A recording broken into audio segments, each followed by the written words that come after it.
الحمد لله والصلاة والسلام على سيدي الخلق أجمعين حبيب ورسول الله. تحية خالصة إلى جميع المغاربة داخل هذا الوطن وخارج هذا الوطن. تحية إلى جنودنا البواسل، تحية إلى حماة الوطن، تحية إلى القوات المسلحة الملكية، تحية إلى الدرك الملكي وإلى الأمن الوطني والقوات المساعدة، تحية إلى الحماية أو الوقاية المدنية وإلى جميع المغاربة بجميع شرائحه تحت القيادة السامية للملك الهمام محمد السادس نصره الله. موضوع اليوم إخواني، قبل أن تشاهدون بالتفصيل ما قاله عمر هلال بالأمم المتحدة، سأوضح شيئا ما. وأنا عسكري جندي، ربما تكون لي فكرة واسعة فيما وقع ليلة السبت الأحد بالمدينة العزيزة علينا، المدينة الروحية، مدينة سمارة بأقاليمنا الجنوبية، والهزات التي أصابتها بصواريخ من الجبناء الذين هم تسخرهم الجزائر لزعزعة استقرار المغرب. لكن لا زال البحث مستمر، وهذه رسالة لأعداء الوطن المغاربة كلهم جنود، 40 مليون مغربي كلها جنود، يهزوا السلاح، يهزوا العصا، يهزوا المنجل، يهزوا موس، يهزوا الحجر، ونجيو لكم يا الكراغلة حينما تثبت الأبحاث التي يقوم بها المغرب عبر الساتليت بأن هذه الضربة الجبانية أتت من تفاريتي، من المناطق العازلة. ولكن هناك ديزانديس كما قال السفير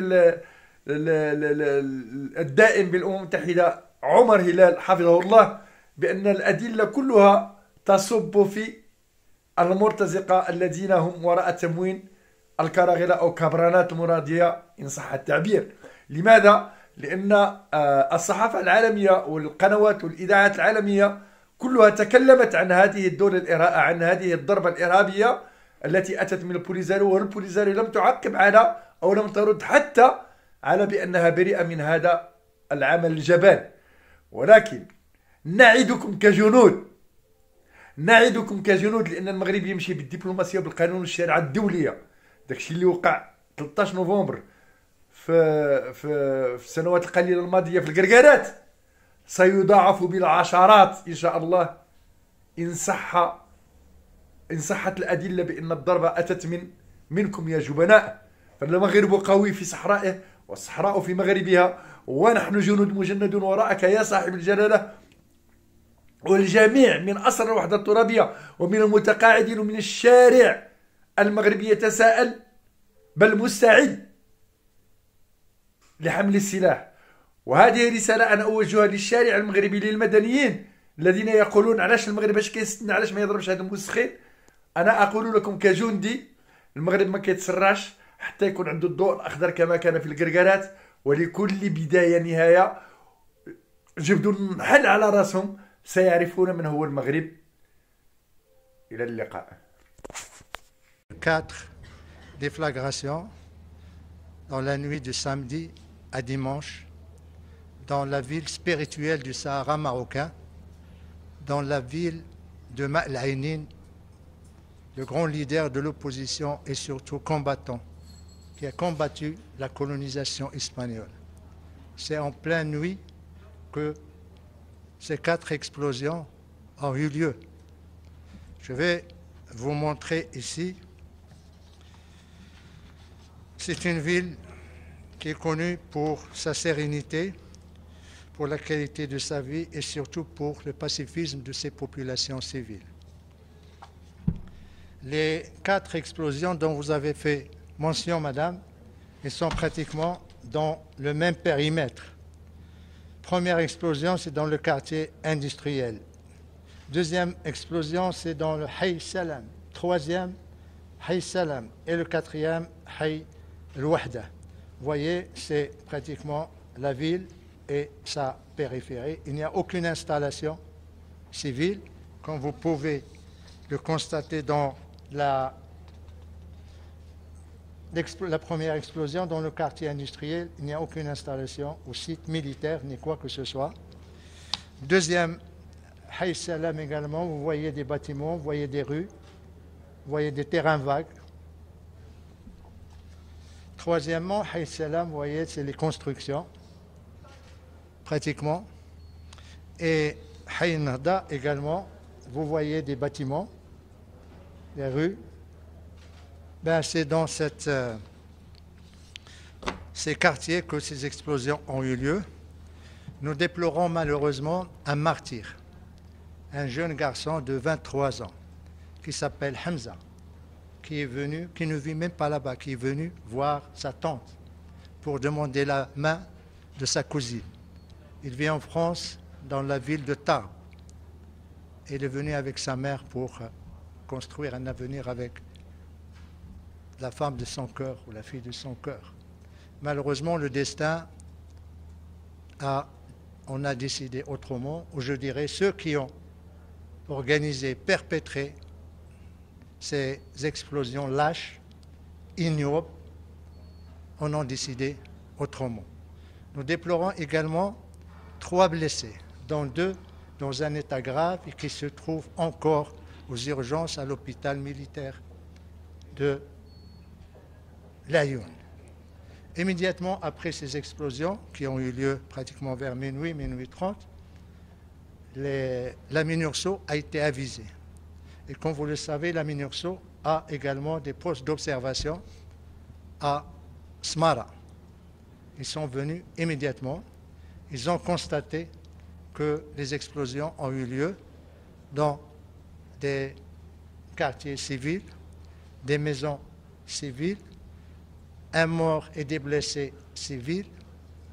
Et bien sûr, ils vont faire leur rapport au quartier, ici le headquarter, au secrétariat de l'ONU. Et bien sûr, le Conseil de sécurité sera saisi par ce rapport. Les autorités marocaines, de leur côté, ils ont demandé à ce qu'il y ait, à travers le procureur général, auprès de la cour d'appel de Laayoune, qui a demandé à ce qu'on diligente, la police judiciaire de diligenter une enquête afin de vérifier ou d'identifier les détails scientifiques, mais également balistiques de ces explosions. Le Maroc est un pays légaliste. Pour le moment, nous sommes dans la phase de l'enquête, de la collecte d'informations.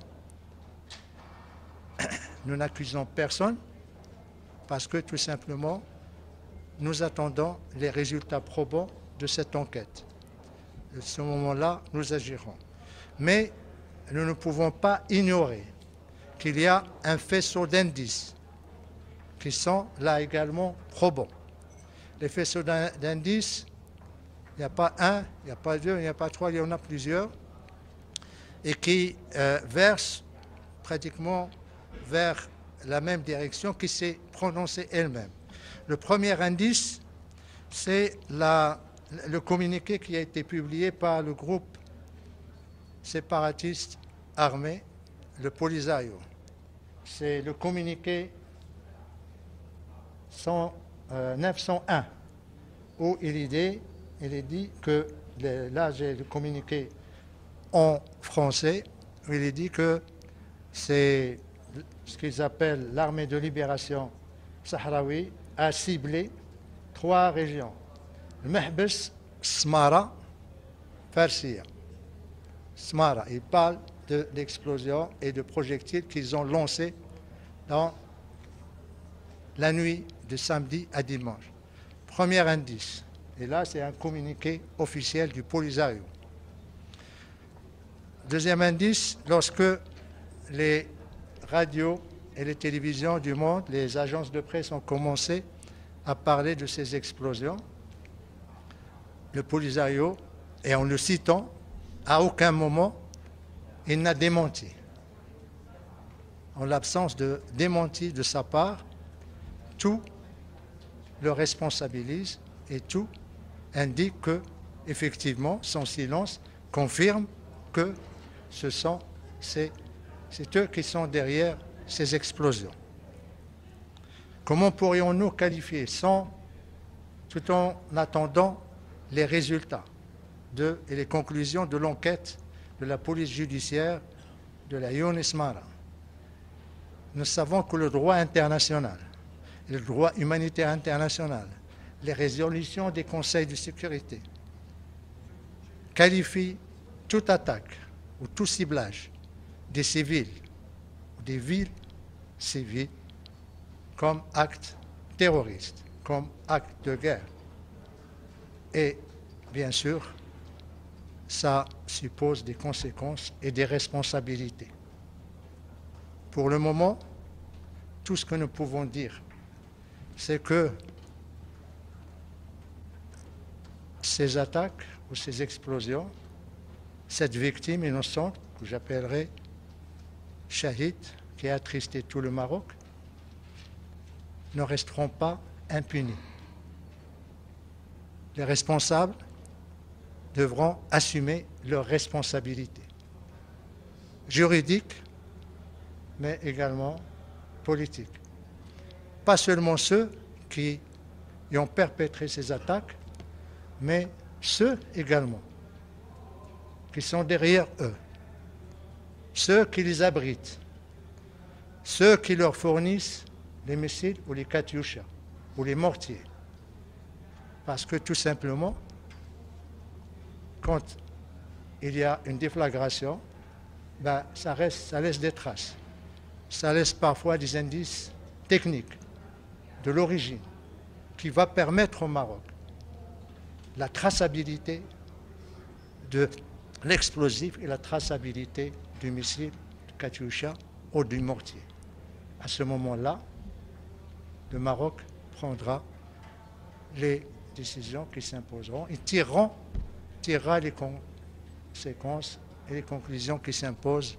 Et bien sûr, le premier à en tirer devra être le Conseil de sécurité, dès lors qu'il aura un rapport détaillé de la part de la MINURSO.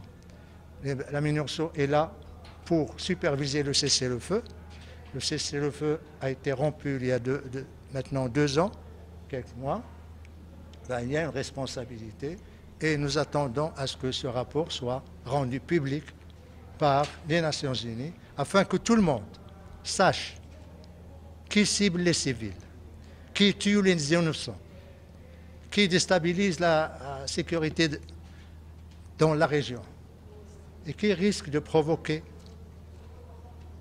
des drames sur l'ensemble d'un embrasement de la région. Tout le monde doit savoir ça et la communauté internationale, bien sûr, doit juger de ce qui s'est passé. Nous faisons confiance à la MINURSO, nous faisons confiance au Conseil de sécurité pour décider et bien sûr, le Maroc tirera, comme je l'ai dit, la responsabilité qui s'impose après cet acte que je qualifierais d'ignoble et d'acte terroriste, condamnable. Deuxième question, ouais.